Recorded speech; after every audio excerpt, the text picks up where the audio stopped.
From my perspective, a person who's at peace within himself or herself is in the best position to appreciate the complexities of society, because it's not simple. Being a Baha'i does not give you 10-second sound bites, sadly. Often we wish it did. Because there are many one-line phrases in the Baha'i faith which lend themselves to the 10-second soundbite. However, the whole of the revelation, Baha'u'llah says, is an ocean, of which we get a little few drops. And we are to immerse ourselves in that ocean and understand the complexity of it, and apply it to an ever-complex world. In fact, the very reason Baha'u'llah came, from my understanding, is because the world has evolved. It's an ever-advancing civilization, and it is ever-complex.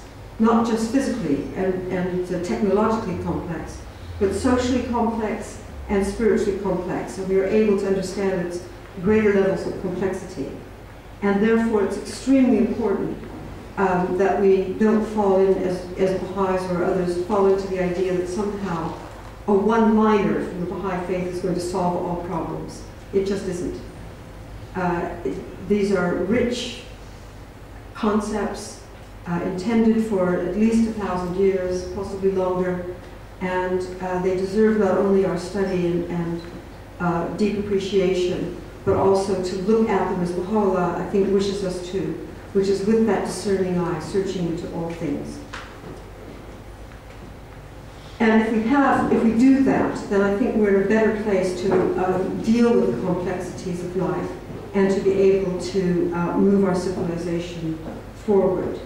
Similarly, if we act with justice and we seek to establish justice in the environment around ourselves, then we're more likely to be peaceful people within ourselves.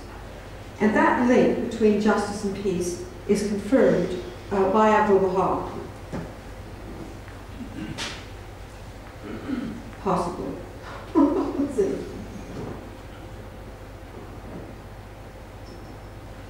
Yes, he said, well, I didn't say. I hope that each one of you may become just and direct your thoughts towards the unity of mankind, that you will never harm your neighbors nor speak ill of anyone, that you will respect the rights of all men and be more concerned for the interests of others than for your own. And Abdu'l-Baha goes on to say that the purpose of personal justice, that is the justice that we ourselves have, is that people may be fed and may strive to provide for the comfort of all, that each member of humanity may pass his life in the utmost comfort and welfare. Then this material world will become the very paradise of the kingdom. The whole thrust of the Baha'i revelation is to bring about social justice, peace, and unity. But what is the mechanism that links this sort of general personal justice that we may imbibe in ourselves, have in ourselves, and our own inner peace, with global justice and things that will enable all people to have comfort and to be prosperous and for international peace to prevail? Interestingly, there are two levels at which this needs to happen. Firstly, the Baha'i teachings make it an individual responsibility. This is different from what many people will say to us, which is, I can't do anything about peace, that's for them to do, governments or someone else. It's too big a task, it's not my task, I just want to live my life. Actually, Baha'u'llah says you have a personal responsibility to implement the foundations of justice and of world peace. He says, consort with all the peoples, kindreds, and religions of the world with the utmost truthfulness, uprightness, faithfulness, kindliness, goodwill, and friendliness. If anybody in the world actually did that, did any one of those things, we would live in a very different world, actually. So you can pretty much tell that we are not generally, as humanity, consorting in that way with people, because we don't actually have a world of peace. And Baha'u'llah then goes on to give some practical examples of how we should approach people who harm us or say nasty things to us or behave in ways that are not very nice. Because this is the way that people should behave as individuals, justice becomes the organizing principle of society. Its purpose is the appearance of unity among people. It is the practical expression of awareness that in the achievement of human progress, the interests of the individual and those of society are inextricably linked. It's not possible, we know from the Baha'i teachings, only to change ourselves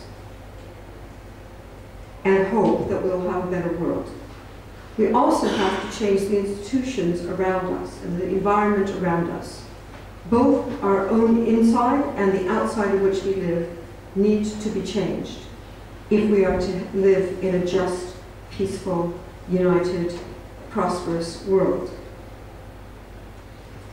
And therefore, there are some social teachings of Baha'u'llah which use justice as the organizing principle of society, which enable us to begin to change the institutions around us.